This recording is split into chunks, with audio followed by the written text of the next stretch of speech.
Today on Mom to Mom, we have a fun outdoor activity for your kids.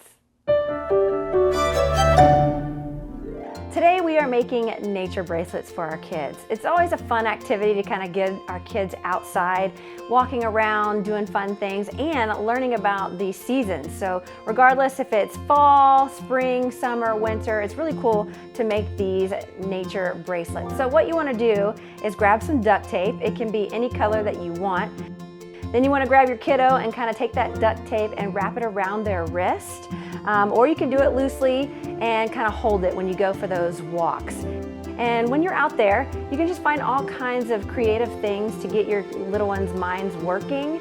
If it's plants or flowers or leaves, especially the ones that are changing, you can try to get rocks on there. We've tried that, but it didn't really work out so well. They kind of just fell off.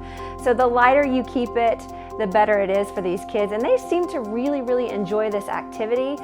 You can do it in your garden, like I said, on long walks, or you can take them to a park. Just get their minds going with these nature bracelets. Moms, if you have any wonderful ideas that kind of get your kids outdoors and moving, we would love to hear it. You can share it up on our Facebook page and you might see that on the next Mom to Mom.